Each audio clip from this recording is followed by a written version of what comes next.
At 1:42 a.m., the motion sensor inside room 17 activated. There was no one assigned to room 17. There hadn't been for 9 years. The overhead light inside turned on automatically and stayed on. Forward Operating Complex Ravel was not a place where unusual things happened.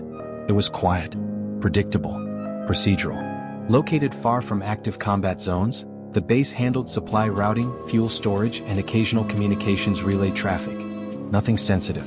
Nothing classified beyond routine clearance. The kind of base where every door has a purpose. Every room has an assigned unit. Every space has a maintenance schedule. Except room 17. Room 17 existed only on the original construction blueprint drafted in 2004. It had been labeled Temporary Equipment Holding. No further description. No inventory logs survived in the system. No record of what had ever been stored there. By 2016, budget consolidation eliminated Corridor C from daily operations. Overhead lights were disconnected. Camera coverage removed. Motion sensors decommissioned. On paper, room 17 became an inactive space. It was not demolished, not sealed, just forgotten. The first activation log appeared at 1:42 a.m. Duration, 7 seconds.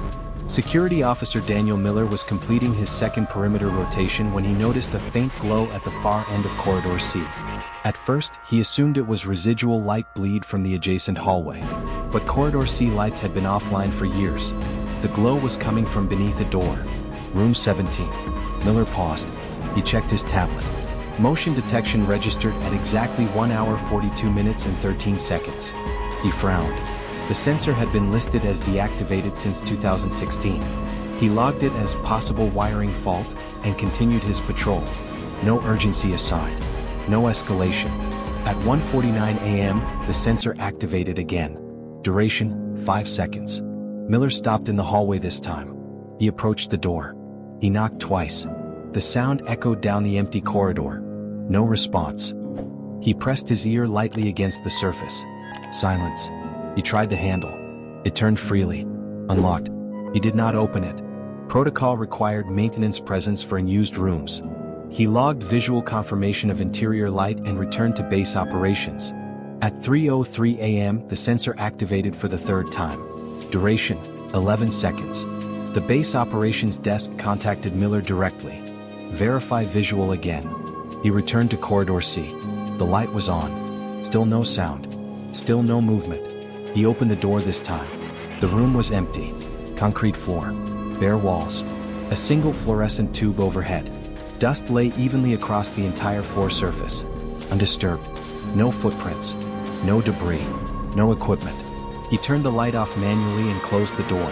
At 5:12 a.m., the sensor activated again. Duration, 4 seconds. Then again. 4 seconds. Then again. 4 seconds. 3 intervals. Perfectly spaced. By morning, engineering reviewed the logs. There was no power draw spike. No wiring anomaly detected in the main grid. The system recorded motion activation, but no current was feeding the sensor.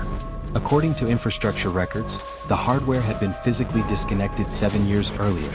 Colonel Hayes reviewed the report at 9 a.m. He did not believe in superstition. He believed in malfunction. He ordered a full electrical trace of Corridor C. Ceiling panels were opened. Conduit lines inspected. No live wiring connected to room 17. The sensor's cable ended in a sealed junction box. At 16:44, the sensor activated again. Duration, 6 seconds. Then 6 again. Then 6 again. The pattern had changed. It was no longer random. It was measured. Hayes ordered the door locked from the outside. A guard was posted. Room 17 was now officially under observation. Not because something was inside, but because something in the system believed something was inside. At 22:17, the sensor activated. Duration, 8 seconds. The guard saw the light turn on. He heard nothing.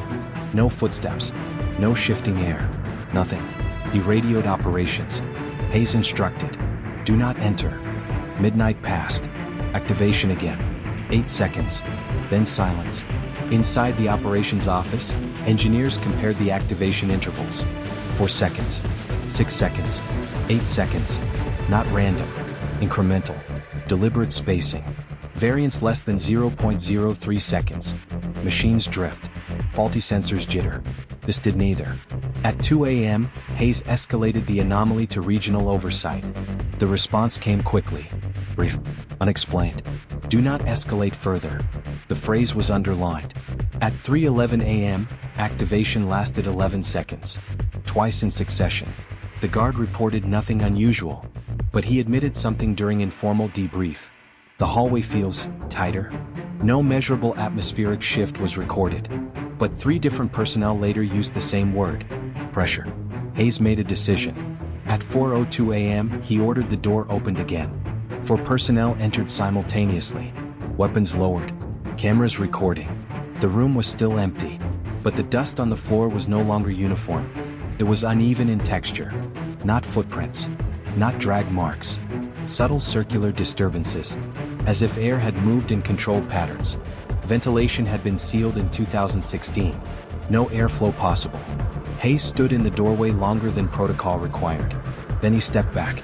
"Seal it," he said. By sunrise, room 17 had been locked from the outside. Temporary steel brackets reinforced the door frame. The guard rotation was doubled. Corridor C was marked restricted access. Official explanation: electrical malfunction. Unofficial explanation: none. Colonel Hayes did not like unanswered questions inside his perimeter. He ordered a secondary inspection of the room's structural integrity. If something was causing air movement, vibration, or pressure imbalance, engineering would find it. They did not. The walls were solid reinforced concrete. The ceiling cavity was empty. No ventilation ducts connected to the room. No concealed wiring. No hidden compartments. Nothing. Yet the sensor log continued. Despite the hardware having been disconnected from the grid. At 9:17 a.m. activation. Duration: 2 seconds. At 9:19 a.m. activation. Duration: 2 seconds. Then nothing for 6 hours. Engineering attempted a manual override of the sensor channel. They purged the log, reset the node, disconnected the entire Corridor C monitoring branch from central control. At 14:32, activation recorded again. Duration: 3 seconds. No physical sensor remained in place. The mounting bracket on the wall was empty. The device had been removed that morning. Colonel Hayes requested full system audit. The anomaly did not originate from room 17. It originated from the monitoring system itself. As if the system believed a sensor still existed, and believed it was detecting movement. That evening, Hayes ordered Corridor C evacuated entirely. No personnel within 50 feet. The hallway lights were temporarily restored. For observation. At 20:04 activation. Duration: 5 seconds. The overhead light inside room 17 turned on again, despite the internal switch having been disconnected. The power line feeding the fluorescent tube had been cut during the earlier inspection, yet the light was on. The guard stationed at the far end of the hallway reported something new. He described the air as denser, not colder, not warmer, just resistant, like walking through heavy humidity. Environmental readings showed no change. At 22:10 activation. Duration: 7 seconds. Then 7 again. Then 7 again. 3 intervals. Precise. Measured. Hayes requested thermal imaging from outside the sealed door. The scan revealed uniform temperature across the interior surface. No heat signatures. No movement. Nothing. But at 23:41, something shifted. The activation lasted 11 seconds. Then stopped. Then lasted 11 seconds again. The hallway lights flickered slightly. Engineering attributed it to load variance. But grid reports showed stable voltage. By midnight, Hayes contacted Regional Command again. He requested authorization to breach the wall entirely. The response came 15 minutes later. Negative. Maintain seal. Do not stimulate. The word stimulate caught Hayes' attention. No one in his report had used that word. At 1:16 a.m. activation. Duration: 1 second. Then nothing. 30 seconds later. 1 second again. Then silence. The pattern had reset. Inside the operations room, engineers ran predictive modeling. If the intervals continued increasing, the next expected cluster would reach 13 seconds. There was no mathematical reason for this projection. But the increments had been consistent. The jump pattern was not linear. It resembled escalation. At 2:07 a.m., activation lasted 13 seconds. The light beneath the sealed steel plate glowed brighter than before. The guard stepped back instinctively. He later claimed he felt vibration. No vibration was recorded. Hayes stood alone in the observation room. He reviewed the original 2004 blueprint of Complex Ravel. Room 17 was drawn larger in early drafts, then reduced, then simplified. No explanation attached. He requested the original construction contractor archive. The file returned partially redacted. At 3:33 a.m. activation. Duration 13 seconds again. Then silence. Hayes made a decision that would not appear in the official record. He ordered the hallway power cut completely. Darkness filled corridor C. No emergency lights. No ambient illumination. Total blackout. At 4:02 a.m. activation. Duration 15 seconds. Even without power, the internal log recorded motion, and witnesses reported seeing a faint glow outlining the steel plate. Not bright, just visible. In total darkness, Hayes issued a final order before dawn. Weld additional reinforcement over the entire wall section. Not just the door, the entire structural segment. Room 17 would no longer exist as a space. It would become solid wall. By sunrise, metal plates covered the area from floor to ceiling. No seam, no handle, no trace. Corridor C was permanently closed, removed from active mapping. At 5:42 a.m., after the welders had left, after the power had been restored, after the system branch had been physically removed from the server rack, one final activation appeared in the mirror archive. Duration, 1 second. No further entries followed. Regional Command sent a final communication. Structure secured. No further stimulus required. Again, the word stimulus. Hayes did not respond. Room 17 was erased from updated facility schematics. Today, if you walk that corridor, you see nothing but reinforced concrete. No door, no plate, no marking. But the original blueprint still lists it. And the internal archive still contains the final 1-second activation. 3 days after Corridor C was permanently sealed, an external audit team arrived at Forward Operating Complex Ravel. They were not engineers. They were not security. They carried no visible insignia beyond regional clearance. Their purpose was not explained to base personnel. Colonel Hayes met them personally. He provided the logs. He provided the mirror archive. He did not provide his private notes. The audit team requested access to the original construction archive from 2004. Several files were missing. Others were partially redacted. Room 17 appeared in early drafts under a different designation: Environmental Isolation Chamber. The label was later replaced with Temporary Equipment Holding. No explanation for the change. Further review revealed something else. Room 17's square footage had been reduced in later drafts. The original footprint extended farther into the structural core of the building. Architectural notes were incomplete. The audit team did not comment on this discrepancy. They simply marked it. Over the next 48 hours, the audit team ran independent diagnostics on the base monitoring system. They found no malware, no artificial input, no spoofing, no interference. The activation logs originated from within the monitoring architecture itself, as if the system had created its own event. One member of the audit team requested to stand in Corridor C alone. Hayes granted limited access. The corridor had been sealed with reinforced plating and additional structural overlay. There was no visible seam where Room 17 once existed. The audit officer stood silently for nearly 5 minutes. No activation occurred. No sound. No movement. When he returned, he wrote a single sentence in his notebook.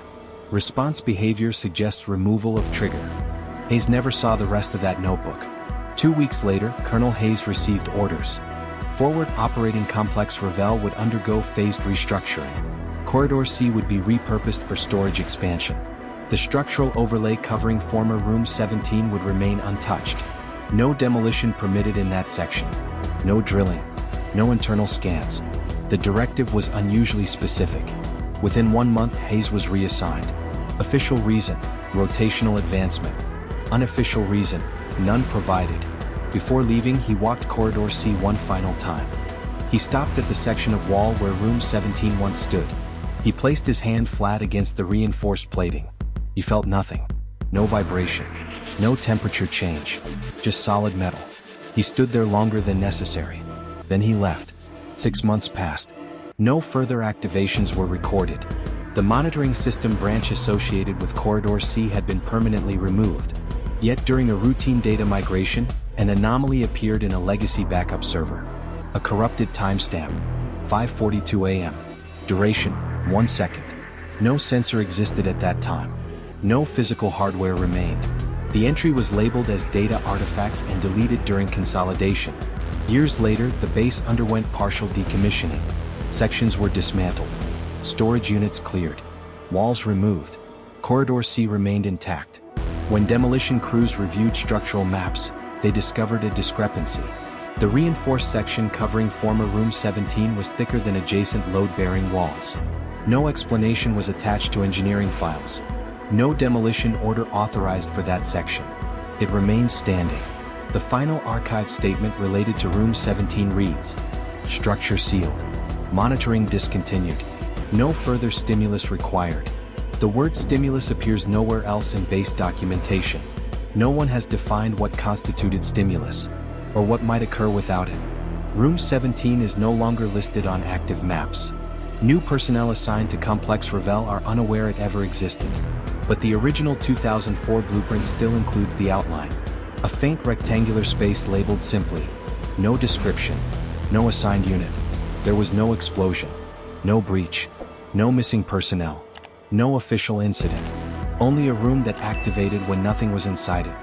And a system that continued recording movement after the hardware had been removed. No one was ever assigned to Room 17. No one ever claimed it. And no one has ever reopened the wall. A Warbound journal story.